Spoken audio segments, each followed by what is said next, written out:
আসসালামু আলাইকুম, সবাই কেমন আছেন? আশা করি সবাই ভালো আছেন। আমাদের আজকে নতুন ভিডিও দেখার জন্য সবাইকে অনেক অনেক ধন্যবাদ। সারাদিন ডিউটি করছি, ডিউটি করার পরে রুমে যাওয়ার পথে গাড়ির ভিতরে সবাই বললো যে আমরা মাছ নেবো। তো যাই হোক, ড্রাইভারে বললাম, ড্রাইভার এক পাকালা দেখে, পাকালা অর্থ দোকান, দোকান দেখে সে গাড়িটা দাঁড় করলো আর আমরা মাছ কেনার জন্য গেলাম। কোনো জায়গায় দেরি না করে সোজা মাছের কাছে চলে গেলাম। আর মাছের কাছে যায় দেখি আমরা মাছ, মাংস অনেক কিছুই আছে আর কি। এখানে মাংস দেখা যাইতেছে, তো মাংসগুলো অনেক দামি। আবার ভাইবেন না প্রচুর দাম, না মাংসগুলোর অতটুকু দাম না, বাংলাদেশের মতনই একটু দাম কম আছে। এখানে মাছ কিনতেছে, মাছ দামাদামি করতেছে। একটা করে মাছ বড় ছোট নয়, 15 টাকা কেজি, 16 টাকা কেজি। তো এই তো মাছের বাজার। যাই হোক, তারা পছন্দ করে একটা মাছ কিনে নিল আর ওজন করে দেখে যে 700 গ্রাম মাছ, আর দাম ধরে দিল। দাম আসলে আপনার 10.5 টাকা। মাছটার দাম অনেক বেশি হয়ে গেছে, তাই আমরা একটু চেষ্টা করতেছি দোকানদারের সাথে কমানোর জন্য। অবশেষে মাছটা নিয়ে নিলাম। মাছটা নিয়ে হেরে আমরা কাটার জন্য পিছনে এক রুমে গেলাম, আর এখানে রুমে কাটার জন্য আসলাম। তো ভাই কাটতেছে, অনেক রিক্সের ব্যাপার এটা, যেভাবে কাটতেছে যদি হাতে লাগে তো মনে করেন হাতটা পড়ে যাবে। আর মাছটা অনেক সুন্দর করে কাটলো, কাটার পরে সুন্দর করে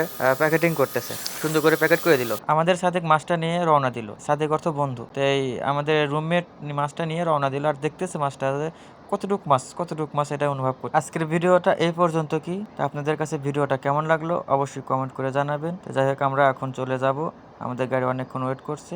ভিডিওটা যদি ভালো লেগে থাকে অবশ্যই একটা লাইক, দয়া করে আমার পেজটা ফলো দিবেন যেন এরকম ভিডিও আপনারা দিন নতুন পান।